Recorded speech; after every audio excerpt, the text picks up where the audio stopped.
CGPME dans le cadre des débats Cap France vient d'accueillir François Hollande. On a entendu beaucoup de choses. Le plus positif a été d'abord l'intérêt qu'il porte pour les PME et TPE, ça c'est évident.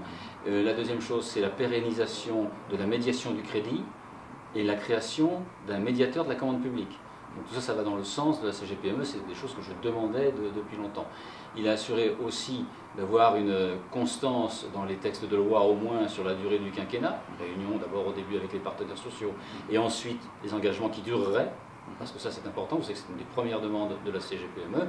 Je lui ai par contre dit mon étonnement sur les 75% d'impôts au-dessus d'1 million d'euros, en lui disant que pour un chef d'entreprise de PME qui vend son entreprise, ça serait vraiment confiscatoire. Et là il a dit qu'il y aurait un régime spécifique pour les entreprises, pour le vendeur d'une entreprise qui n'aurait pas cette imposition.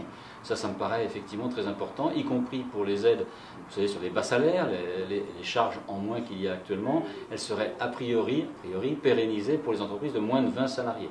Donc c'est déjà quand même un pas en avant sur les soucis que nous avions par rapport aux annonces de ce candidat. Oui, il me semble qu'il a entériné également le principe de non-rétroactivité. Alors, la première demande de la CGPME, vous savez, c'est ce principe de non-rétroactivité des textes, des décrets, etc. Il l'a réaffirmé et il a dit très clairement que toute disposition serait prise pour au moins la durée d'un quinquennat. On ferait le plan de travail ensemble au début de la présidence et ensuite toutes les dispositions qui sont prises seront prises dans le temps, de façon à ce que le chef d'entreprise ait une lisibilité pour pouvoir investir dans le temps, sachant que les règles du jeu ne seront pas changées au bout de 6 mois. Ce schéma d'action rappelle un peu votre contrat de mandature.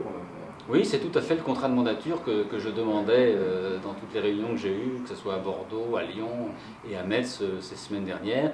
Donc peut-être que ce que l'on dit est écouté par les candidats. Oui, il a rappelé également l'intérêt qu'il portait au corps intermédiaire. Oui, je crois qu'il répondait à quelques-uns ou à quelqu'un d'autre. Donc l'intérêt qu'il porte au corps intermédiaire, pour nous c'est important, parce que non seulement pour les corps intermédiaires, mais ce que je représente, il faut bien que quelqu'un représente ces chefs d'entreprise anonymes de toutes petites entreprises qui n'ont pas la possibilité de négocier ou de discuter avec le gouvernement.